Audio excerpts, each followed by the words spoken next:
Bismillahirrahmanirrahim. Assalamualaikum warahmatullahi wabarakatuh. Alhamdulillahi rabbil alamin. Wal aqibatu lil muttaqin fala udwana illa 'alal zalimin. Asyhadu an la ilaha illallah wahdahu rabbi la syarika lahu wa asyhadu anna Muhammadan abduhu wa rasuluhu safiyyuhu min khalqihi wa khaliluhu. Ikhwatal iman, a'azzani Allah wa iyyakum jami'an. Puji dan syukur yang tiada henti kita panjatkan kehadiran Rabb kita Allah Tabaraka wa Ta'ala atas nikmat hidayah, taufik dan inayahnya kita bisa berkumpul di rumah Allah, mengkaji ayat Allah, mempelajari petunjuk dari hadis baginda Rasul sallallahu alaihi wasallam.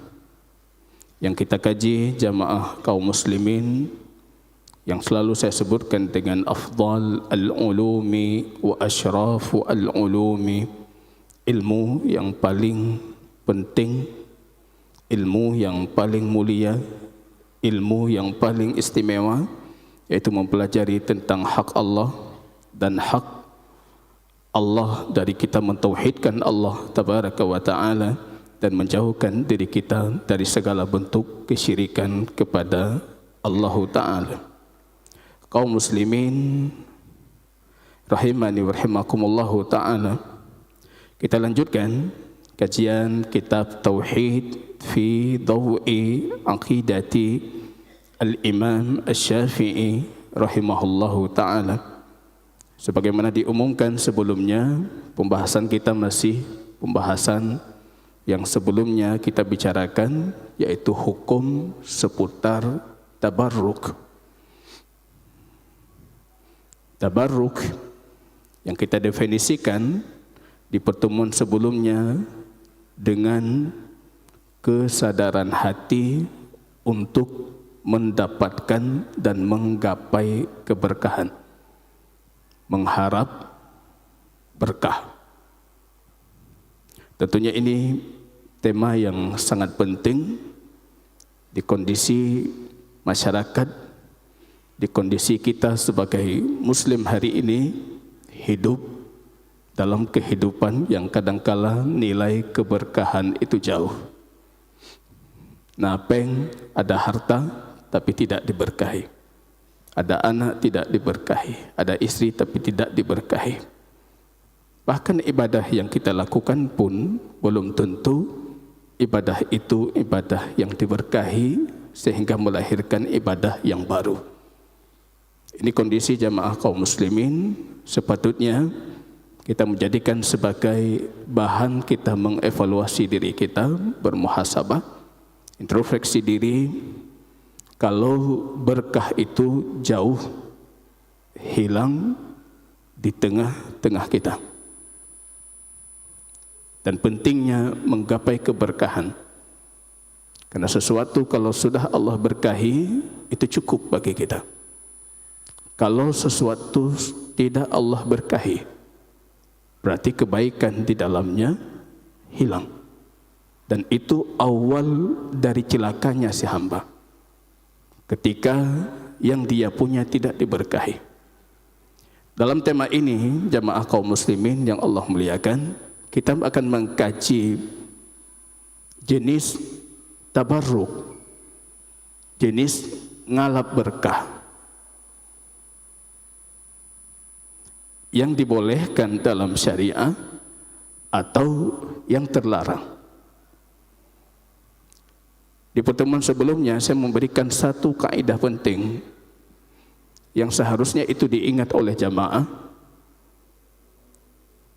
Pemilik berkah itu hanya Allah Ta'ala. Satu-satunya yang punya berkah itu hanya Allah. Kalau dalam bahasa Arab ada kata tabarak. Tabarakallah. Tabarakalladzi biyadihil mulku. Beberapa surah bahkan dimulai dengan tabarak. Itu sifat kekhususan Allah Rabbul Alamin. Tidak boleh kita katakan si fulan tabarak. Tabarak, pemilik kebaikan, pemilik keberkahan, pemilik keagungan, pemilik azamah, pemilik kesempurnaan, itu hanya Allah Rabbul Alamin. Sebenarnya kalau konsep itu dipahami, itu sudah cukup untuk kita memahami pembahasan tabarruk. Ketika Anda paham berkah itu hanya punya Allah. Kalau Allah kehendaki memberikan bagian dari makhluknya keberkahan itu, maka yang diberikan itu menjadi mubarakan. Mubarak. Mubarak. Nabi mubarak. Rasul mubarak. Isa mengatakan tentang dirinya, wa ja'alani mubarakan aynama kuntu. Dimanapun aku berada, kata Nabiullah Isa, Allah jadikan aku penuh keberkahan. Berkahnya bukan dari zatnya, tapi berkahnya dari Allah Rabbul Alamin yang menjadikan Isa berkah. Baginda Rasul, semua sisi Rasulullah berkah. Hadirnya Rasul berkah. Sunnahnya Rasul berkah paling utama. Jasadnya Rasul, fisiknya Rasul, bahkan keringatnya Rasulullah berkah. Rambutnya Rasulullah berkah. Air wuduknya Rasulullah berkah. Air minumnya Rasulullah berkah. Semua yang berkaitan dengan Rasulullah berkah. Para sahabat ridwanullahu ta'ala alaihim, kalau Rasul berwuduk, mereka seolah-olah berperang hanya untuk mendapatkan sisa wuduknya Rasulullah. Itu tabarruk yang masyru', boleh dalam agama, tidak menyelisihi nilai tauhid. Ada tempat yang Allah berkahi, Masjidil Haram, Masjidil Aqsa, Masjid Nabawi, berkah. Tursina, tempat Nabiullah Musa menerima wahyunya, berkah. Dari mana kita ketahui itu diberkahi? Karena Allah pemilik keberkahan itu mengatakannya, Pak. Itu poin pentingnya, Pak. Menyahana kepegah oleh Allah, berarti saya tidak tahu mana yang diberkahi, mana yang tidak diberkahi. Ada keberkahan maknawi, itu tabaruk yang disyariatkan. Abstrak sifatnya. Kita hadir majelis ilmu, diberkahi. Berteman dengan orang saleh, diberkahi. Menuntut ilmu, diberkahi. Kadang-kala keberkahan itu duniawi ataupun keberkahan ukhrawi, atau dua-duanya kita dapatkan. Terutama majelis ilmu yang disebutkan oleh para ulama, itu afdal barakat dunyawiyan wa ukhrawiyan, baik dari sisi duniawi atau ukhrawi. Banyak sekali kebaikan. Tapi bukan itu yang menjadi tema tabarruk. Yang kita khawatirkan diri kita terjerumus ke dalam kesyirikan. Tabarruk dengan orang saleh, bukan secara abstrak maknawi, tapi secara fisik. Saatnya menyentuhnya dapat berkah. Air minumnya bisakah memberkahi? Mohon maaf, air liurnya bisakah memberkahi? Itu yang jadi ranah perselisihan di dalam kajian tauhid. Tabarruk dengan orang saleh. Yang kedua, nanti kita akan membacakan apa kata Al-Imam Asy-Syafi'i atau a'immah dari kalangan madhab Syafi'i tentang dua perkara ini. Yang kedua, mengambil keberkatan dari sesuatu yang mungkin terkait dengan Rasulullah tapi tidak zatnya Rasulullah. Dalam hal ini barangkali cuma satu pembahasan yang kita diskusikan, yaitu kuburnya Rasulullah. Haruskah kita menyentuh kubur Nabi ketika kita menziarahi makamnya? Tak gusuk-gusuk. Kita cium kuburnya. Kita ngalap keberkahan di kuburnya Rasul, atau mengambil bagian dari, kalau mungkin bagian dari tanah kuburnya, atau bagian dari sitar, dari kain yang menutupi kuburnya Rasul. Bisakah hal seperti itu mendatangkan keberkahan ataupun tidak? Jadi tidak benar kalau sekiranya disematkan kepada kalangan yang mereka mengatakan sunnah ini, mereka anti ngalap berkah. Kita sangat mencari keberkahan. Kita harap keberkahan, Pak. Bahkan saya harus dengan jujur mengatakan, kita lebih mengharap keberkahan dibandingkan orang lain, Pak. Ketika Rasul kita mengatakan malaikat tidak masuk rumah yang di dalamnya ada anjing dan di dalamnya ada gambar. Rumah kami tidak mungkin ada anjing, tidak mungkin ada gambar. Kenapa? Malaikat itu mubarak. Allah berikan keberkahan padanya. Kalau dia masuk ke rumah, maka keberkahan itu akan ada di rumah kita itu. Jadi kita tidak bisa mengatakan malaikat cuma tidak masuk karena masalah apa. Bahaya.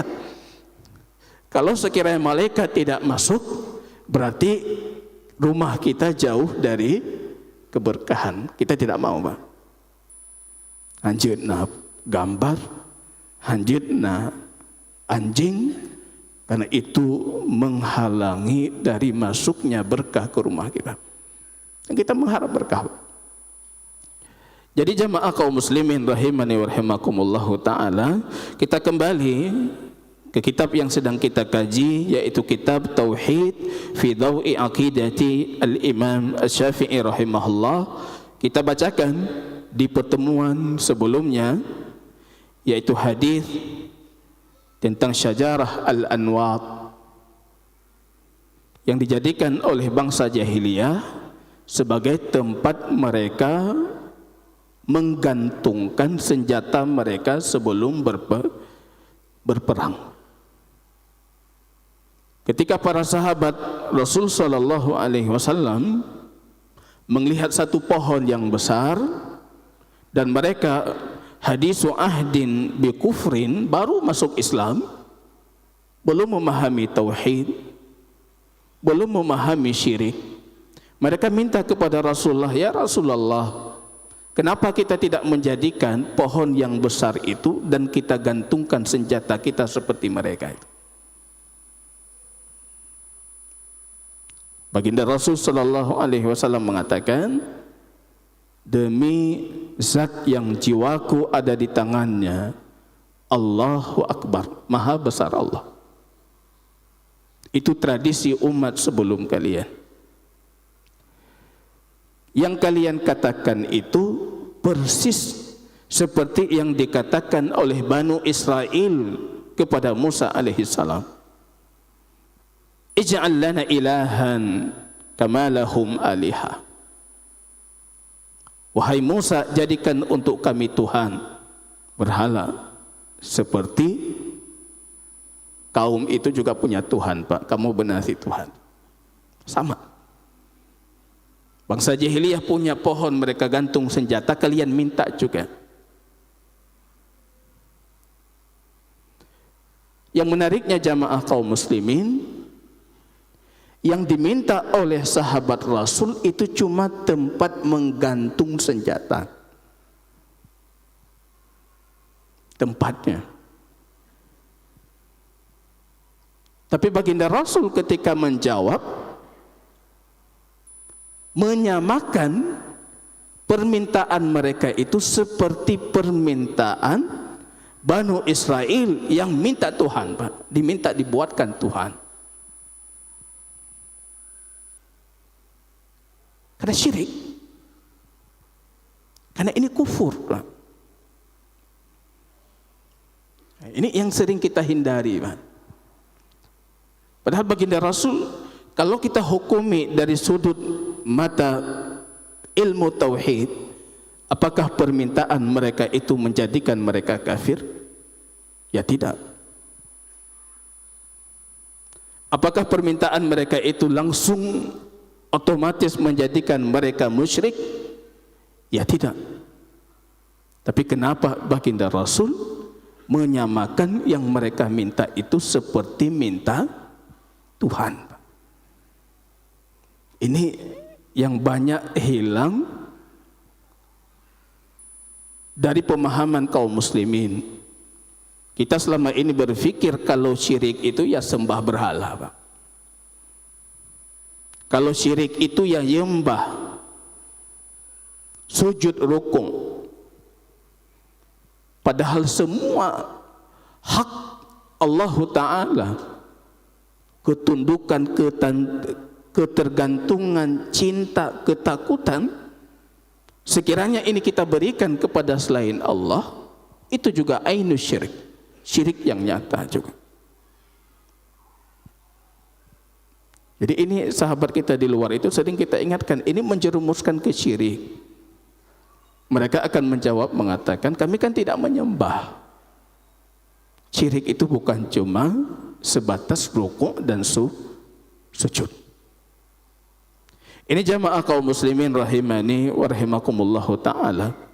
Kita bacakan beberapa riwayat yang disebutkan baik dari Al-Imam Asy-Syafi'i, atau di sini dinukulkan juga dalam Majmu' Syarah Al-Muhazzab Al-Imam An-Nawawi, yang kita tahu kita masyarakat Asia Tenggara dalam pemilihan ikhtiar pandangan fikih Syafi'i, kita tetap mengunggulkan pandangan An-Nawawi di atas pandangan a'immah Syafi'iyah lain. Perihal mengharap keberkahan dari sisa orang saleh.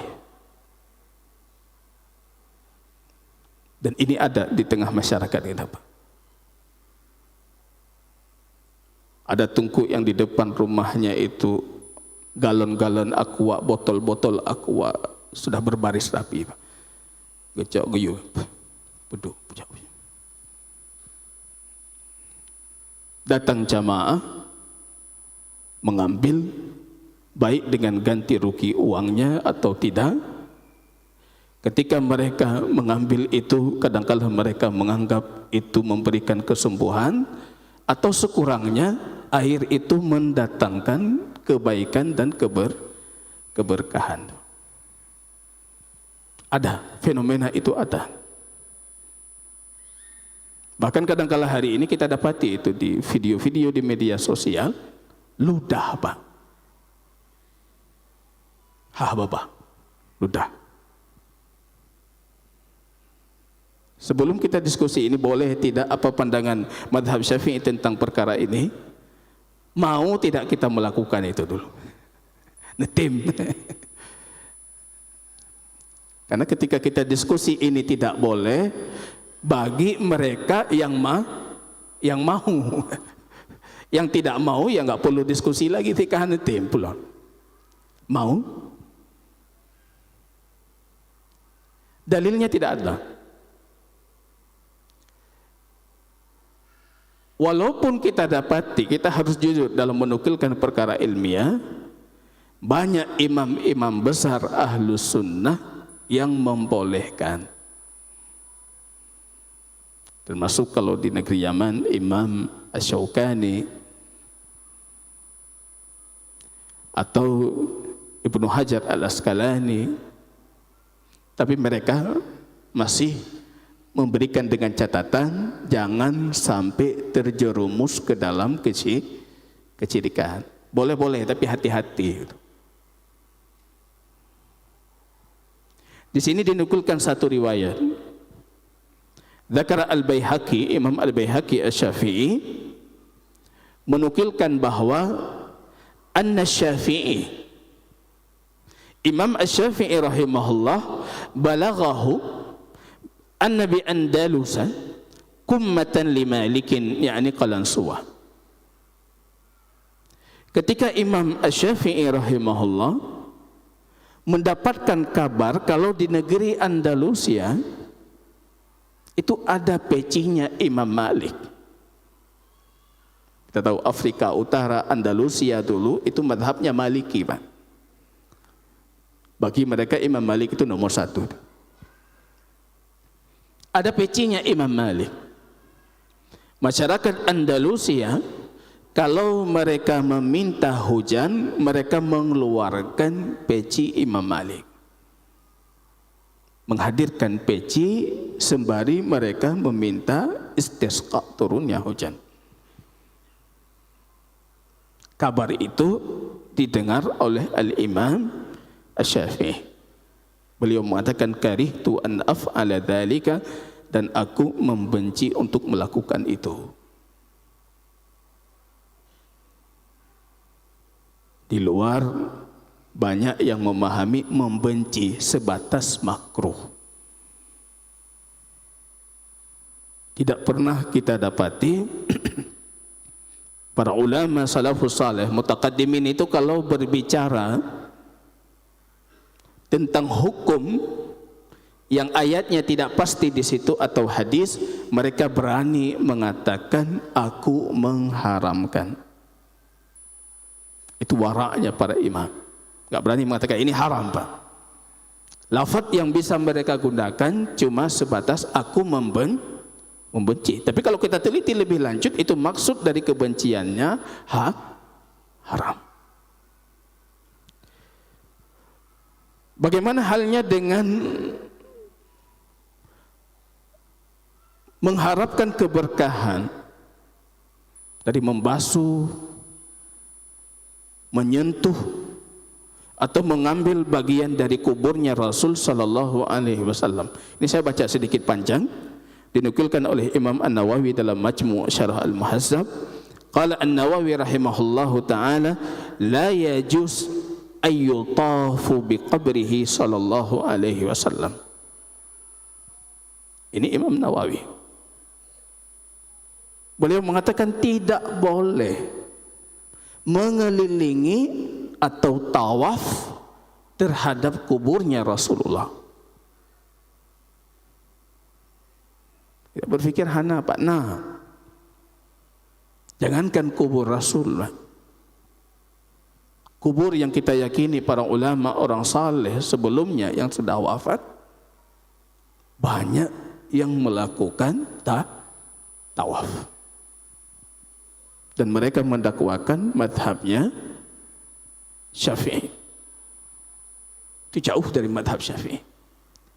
La yajuz, kata beliau, tidak boleh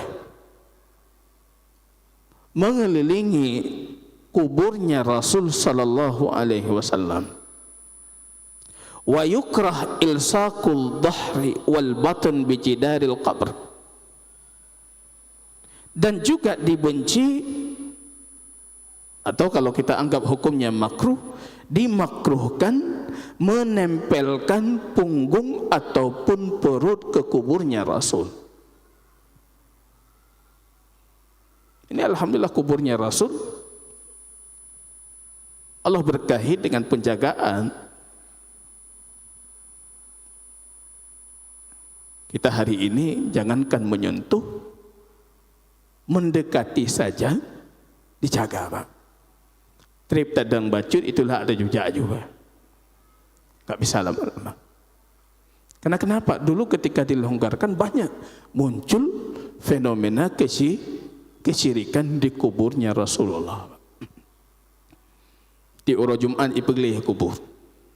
Dulu masih ada lubang. Saya teringat tahun 2012, tahun di bawah itu masih ada lubang.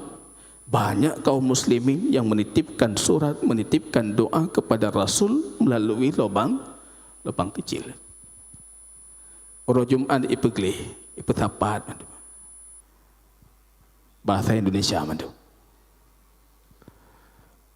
Berdoa kepada Rasul dan menunjukkan doanya memang ditunjuk Rasulullah. Coba anda bayangkan kalau kubur Rasul tidak terjaga dari perihal seperti ini, Pak. Habis tanah kubur Rasulullah. Habis. Tawafnya, sujud, rukuknya. Yang seharusnya itu hanya diberikan kepada Allah Rabbul Alamin.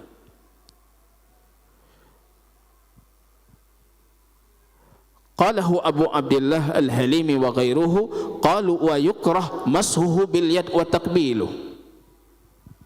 Bahkan kata Imam An-Nawawi, dimakruhkan juga menyentuh kuburnya dengan tangan, tentunya dengan mengharap keberkahan.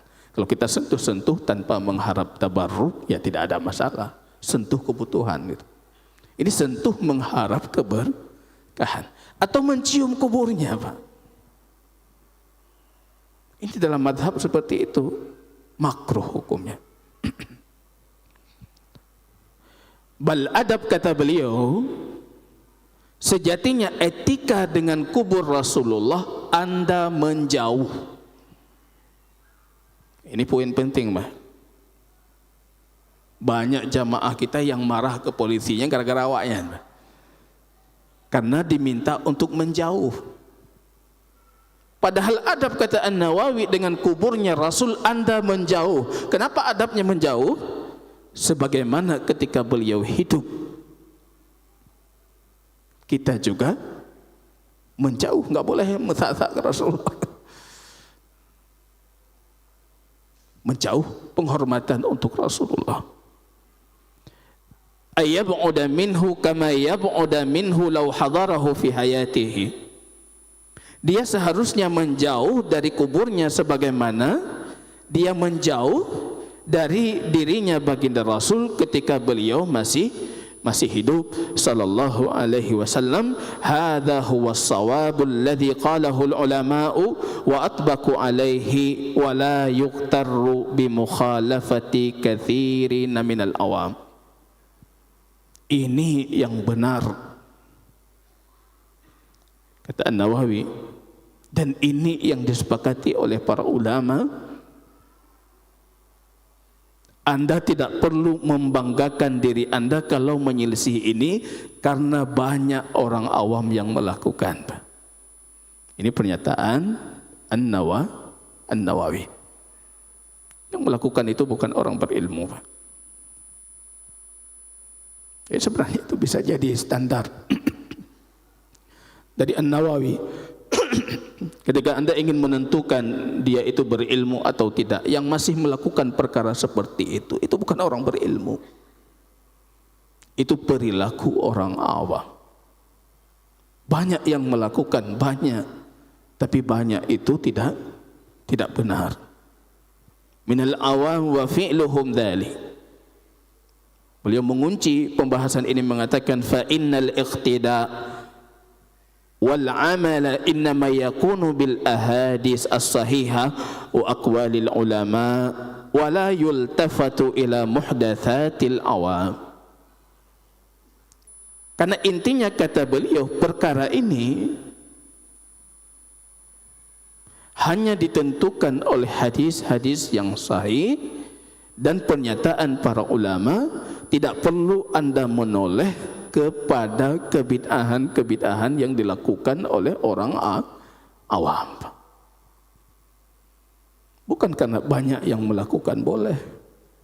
Ini perkara agama. Kalau kita merujuk ke intinya, itu milik Allah, berkah.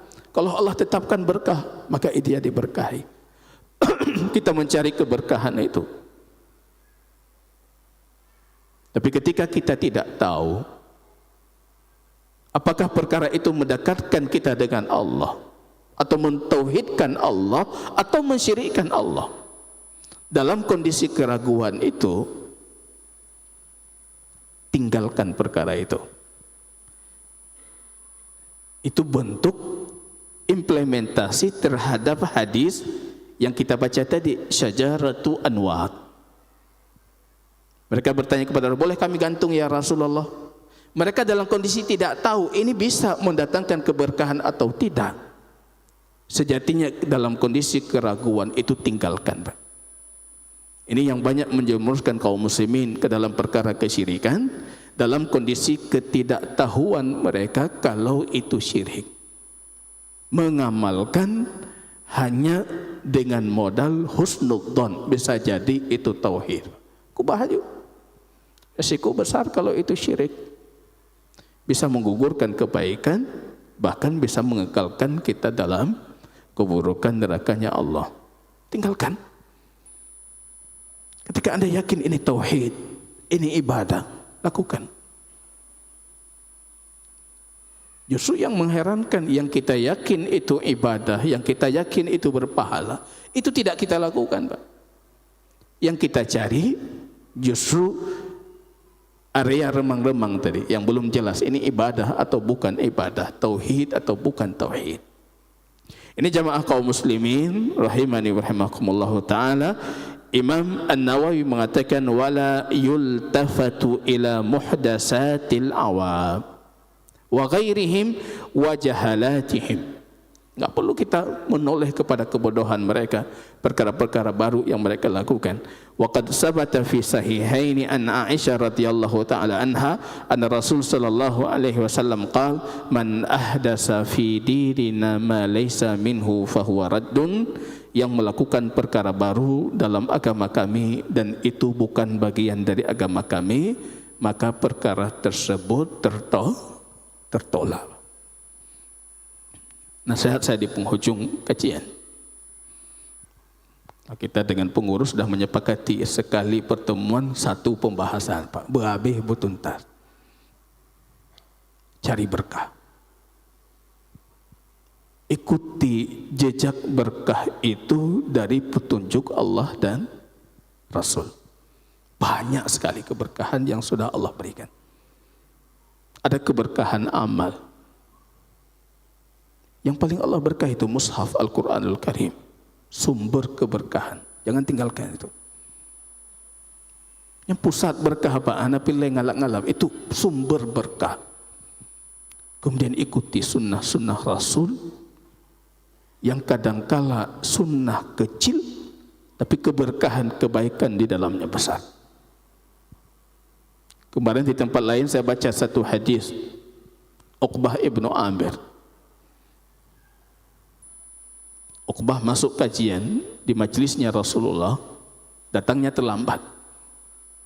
Rasul kita sallallahu alaihi wasallam mengatakan, "Ma minkum min ahadin." Tidak ada satupun dari kalian yang menyempurnakan wuduknya di rumah.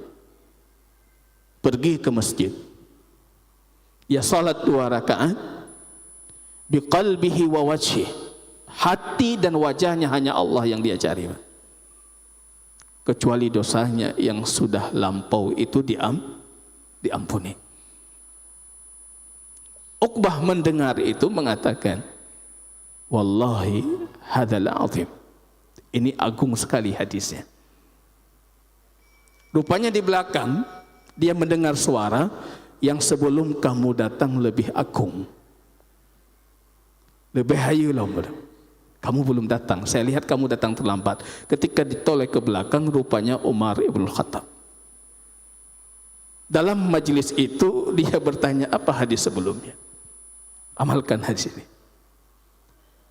Tidak ada satupun dari kalian, kata Rasul, yang berwuduk dan dia sempurnakan wuduk.